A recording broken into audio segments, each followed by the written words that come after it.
I'm Chelsea Cohen of Nurtured by Nature Foods, and I want to talk to you a little bit about spirulina powder. Now, spirulina powder is a very popular superfood, as most of you are probably aware. However, there are some things that you may not know about spirulina, and I want to share them with you now. So we've been selling spirulina powder for the past 2 or 3 months, and the reason that we haven't been selling it very long is because it took us a long time to find a good spirulina powder.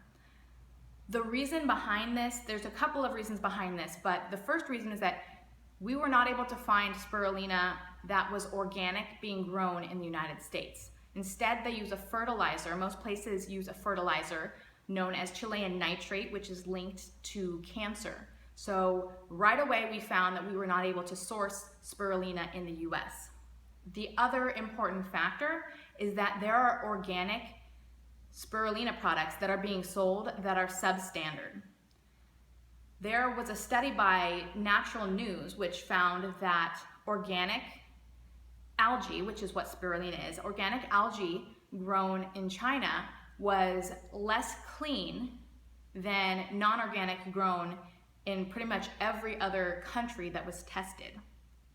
Now you may wonder, how can that be? How is it possible for an organic product to be less healthy and less clean than a non-organic product?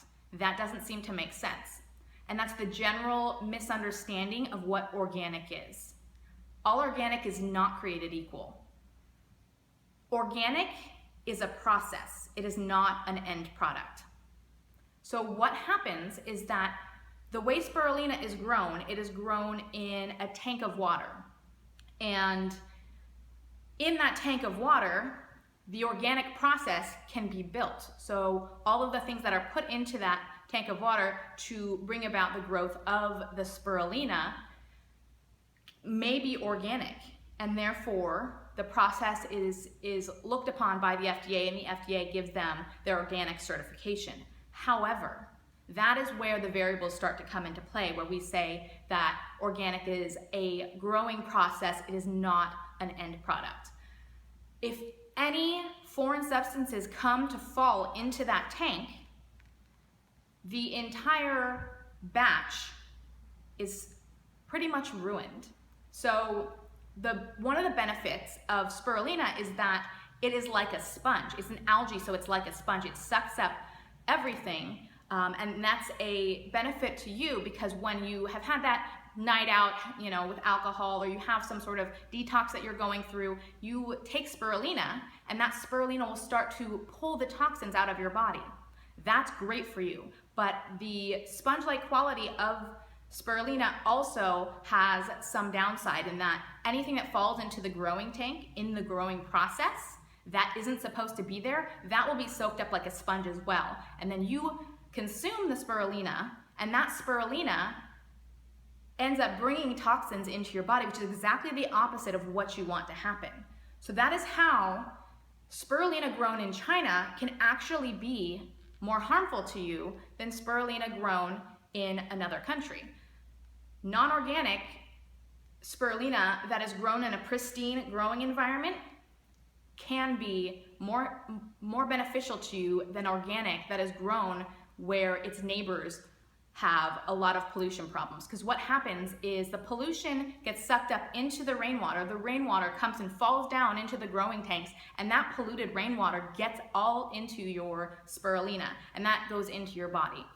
So the important thing is, when picking a good spirulina, is to find out and to understand the actual process, the environment, not just that you have a label, an organic label, but that you actually understand, where is my spirulina grown?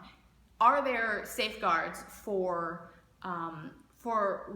rainwater and pollution being kept out of the growing tanks? And are they doing batch testing? That's something that we do at Nurtured by Nature, and one of the reasons why it took us so long, it took us about 1.5 years to find a really good grower of spirulina. One that used mineral water, one that did batch testing of every batch and came out clean over and over and over again, and one that was away from the polluted environments that would cause the cross-contamination that would lead to an unhealthy and unclean spirulina.